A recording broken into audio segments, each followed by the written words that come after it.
We want to indicate that we do have a policy for dealing with disruption for students who are not interested in a quality education, and we intend to deal with them very decisively.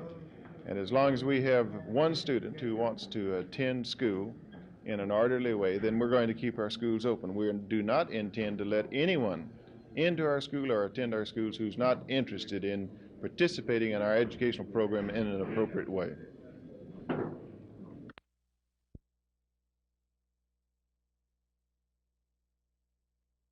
Understand this all the time.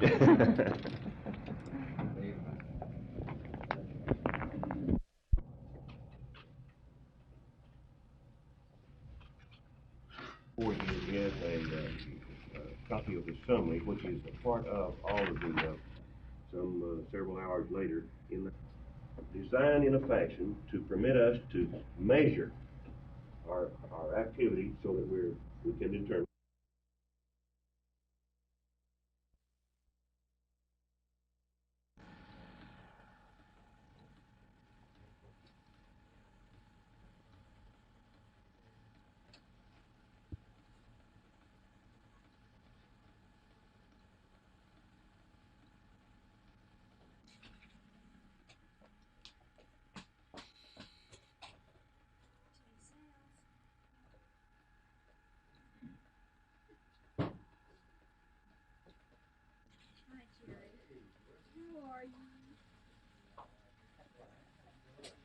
Terrific. I'm wonderful too.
with.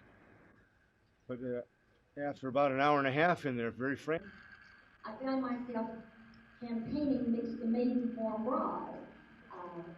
It was, the campaign takes...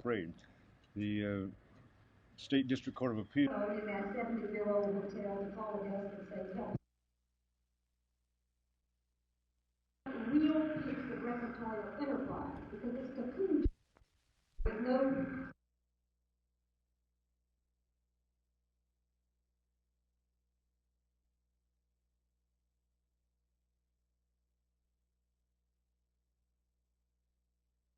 together. I think one of the dangers of a case like mine and a case like Peter Bridges is that you look at this monastic cell and you feel, well, if we're going to be here 13 months...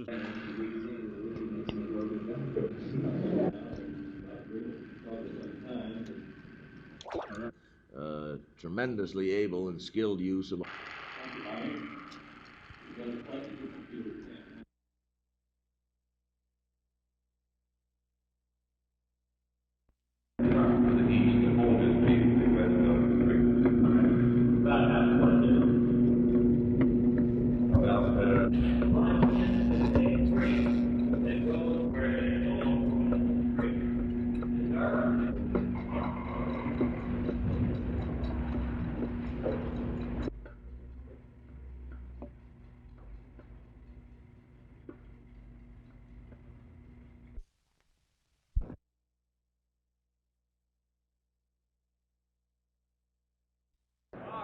All right, are we ready to get this done?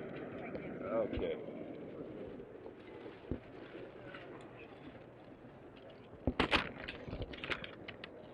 I'll just keep it in my pocket. That's good.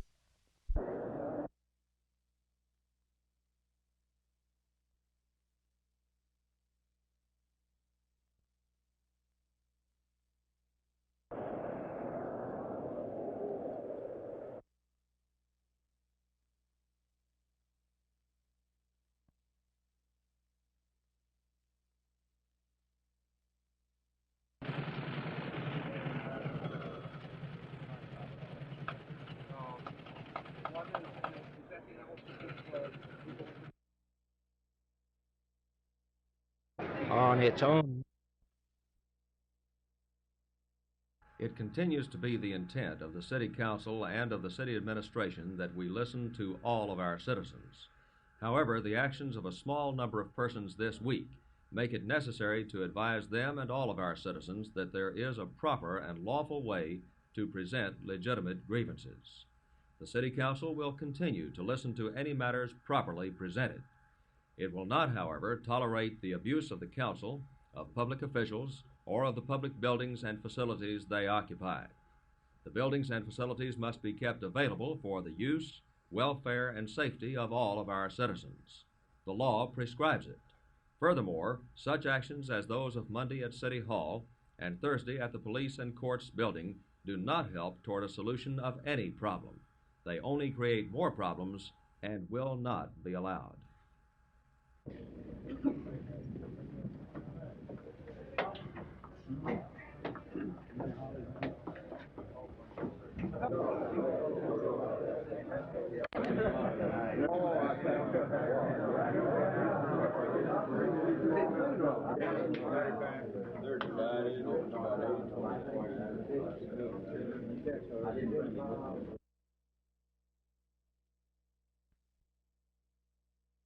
In other words, he would be well equipped to handle the generalist functions of the field activities, the patrol duties normally associated with that work, as well as being educated and trained in a specialty field or specialty area.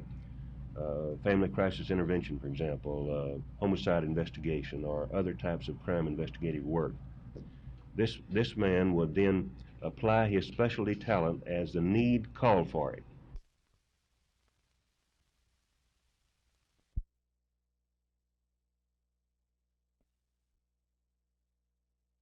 Telephone rates in Dallas would go up about 14% if the City Council follows today's recommendations.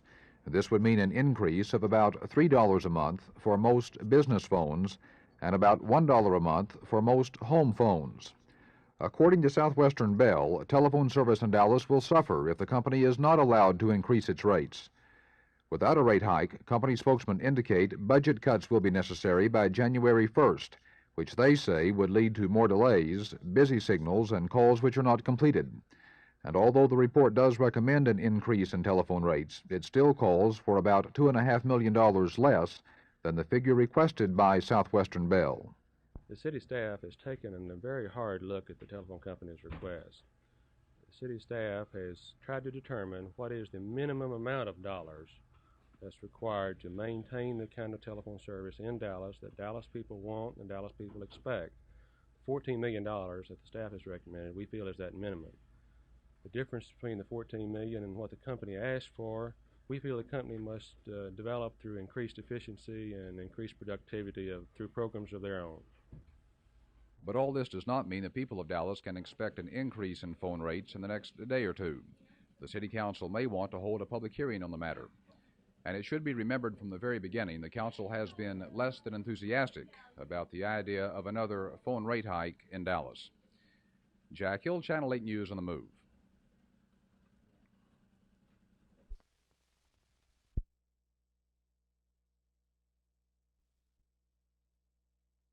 These are 5 of about 15 members of the Fort Worth School Administration who will be working on the expanded integration plan between now and Christmas.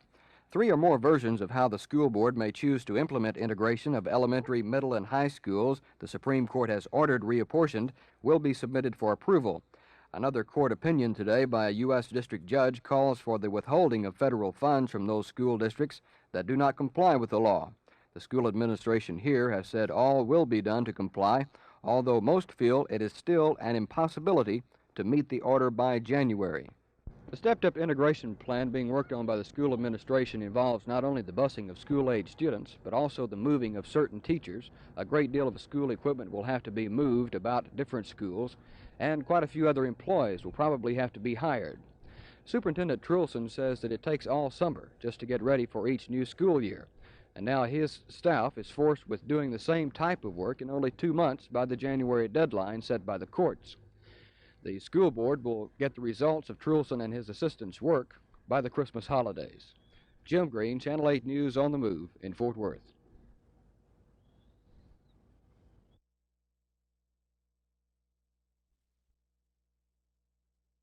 Ricky Gambrell is 16 years old, and until September he attended high school in Garland.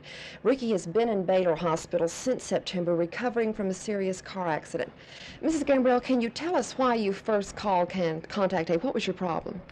Well, Ricky was in a bad car accident. He broke his back, and he's paralyzed from his waist down.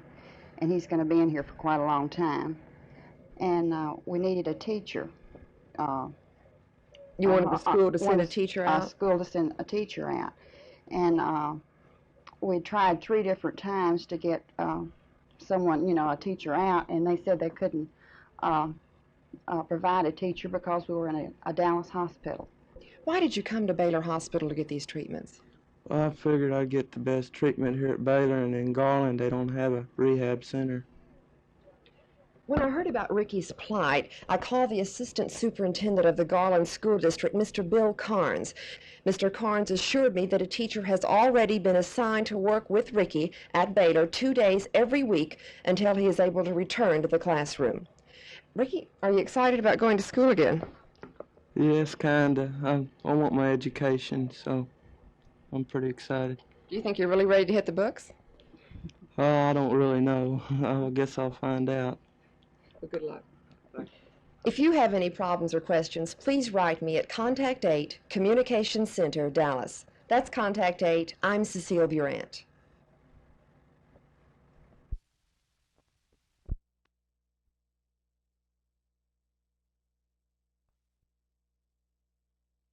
Well, Steve, actually, we don't throw the football in our offense that much. We run the same type of offense that the University of Texas does. We run the wishbone. And if last week will give you any example, we planned on moving it on the ground because we only threw 4 times. Terry Drunnen, our quarterback, completed 3 out of 4 passes, but we don't throw unless we have to. And I'll say this, anytime we're not throwing the football, we're moving it on the ground. So this is what we're planning to do, basically. You got some real good action out of your backfield last year. Billy Sadler had one of the best games he's ever had. He gained over 100 yards. You think they can do that this good against Texas? Well, I think so, Steve. Billy has played a tremendous football game for us last week, and of course Mike Luttrell played well, and Ronnie Webb played well. Terry executed our offense real well, and everything turned out real good for us. But of course Billy's played a tremendous role in our being able to move the football so far. He blocks real well, and he is a lot better ball carrier than people give him credit for. So he did do a good job for us, and we're extremely proud of him. Mm-hmm. Well, Texas has been fielding a real good running attack this whole season, as a matter of fact. What does the defense look like against that? Well, actually, what we'll have to stop, I think, Steve, is be out of their wishbone. People have been taking the pitch away from them and making them the quarterback and the fullback keep the football. And they have an awful lot of ability under the center in Alan Lowry, and they have a real fine running fullback in Roosevelt Leaks. He's a big, strong kid with great balance and good body lean, and he's been real impressive in moving the football for him past few weeks, and he's improved every week. And of course, we feel like we're definitely going to have to stop Lowry and Leaks if we're able to hold their offense down to a minimum.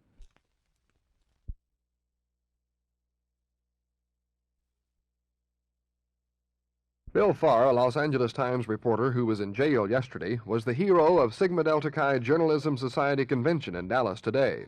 Farr was released late last night, pending another appeal of his sentencing for contempt of court. The contempt came from Farr's refusal to reveal sources for a story during the Charles Manson trial. The U.S. Supreme Court refused to hear his case Monday. I asked if he still has the choice of answering the questions rather than going to jail, and Farr said he does have the choice, but he will not tell. I have made that decision, and I just cannot reveal. We obviously are going to take all the procedural steps we can, but if all fails, I am reconciled to being in there a long time, and I think we're talking now not about days or months, but the judge has in mind years. SDX has pledged to help Farr, as well as Peter Bridge, a New Jersey reporter in a similar legal hassle. Meanwhile, on a panel discussion of the presidential campaign, 3 national reporters were very critical of the White House and the president. But Frank Mankiewicz, McGovern campaign director, said reporters are the very ones who should do something about it and don't. If there's no news, if it's manipulated, if they're insulted by the White House press corps, by the White House press operation, herded into a room to watch the Republican candidate who happens to be the President of the United States address a public meeting, and the press is required to watch it on closed-circuit television, and there's no news, and when there is, it's manipulated and probably false, and all this goes on, and the public doesn't know about it, and I assure you they don't, then maybe they don't know their business.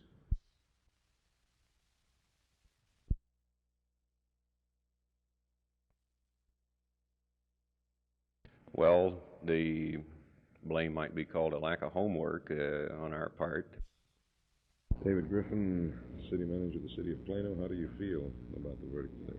Well, we were happy that this injunction was not granted. It brings to focus and attention into attention a problem that every city in the area has, and that is stormwater infiltration, a problem which we are working to solve in Plano. What do you think was the turning point in the case? Do you have an opinion?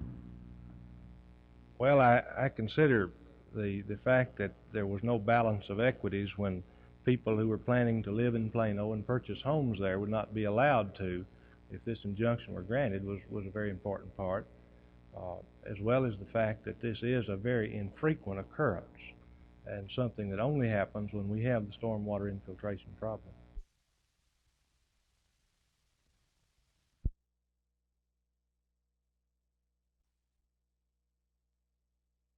Most of the time, when you go for a physical examination, you also have what is termed an EKG, or electrocardiogram. It's a reading of your heartbeat, and it usually takes about 5 days to get back an analysis of how you feel.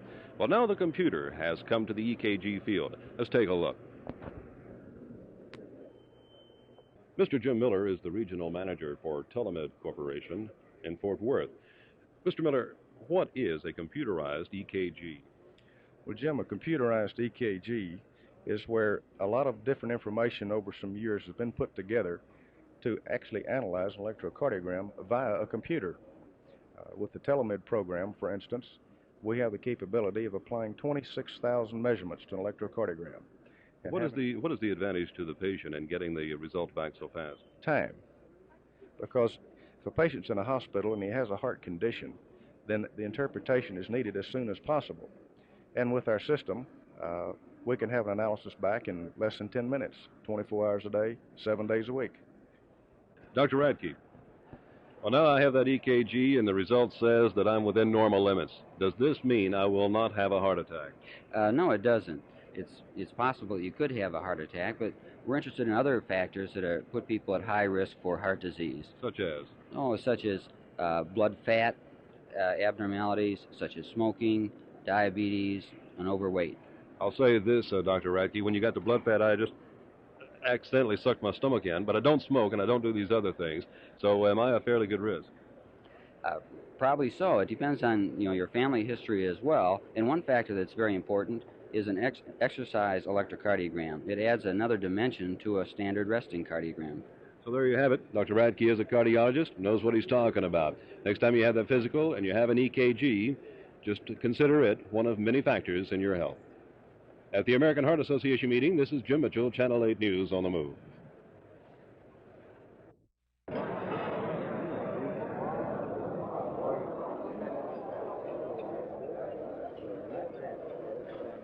Bar Association. On behalf of over 75 federal district judges and 18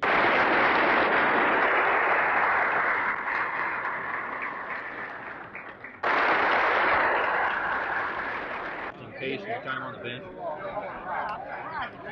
Well, I think every one of them have been fingerprints. My cases have been so varied.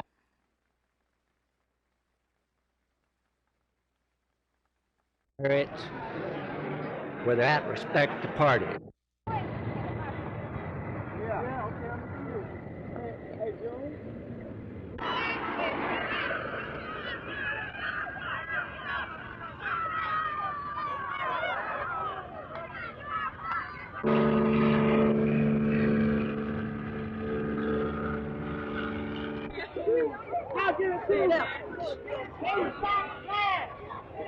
I see you, bro. Stay black. Sometimes stay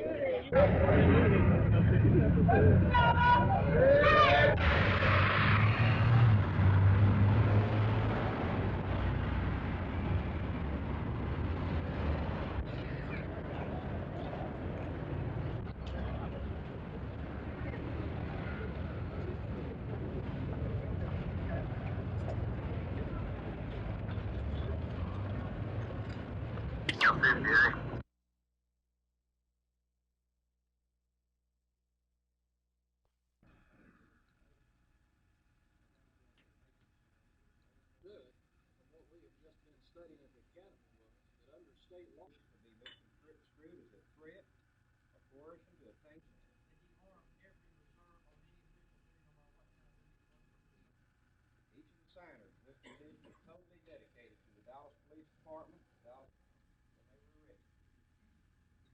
Several reserve officers, letter, first thing to come out, Monday, the news, the media started.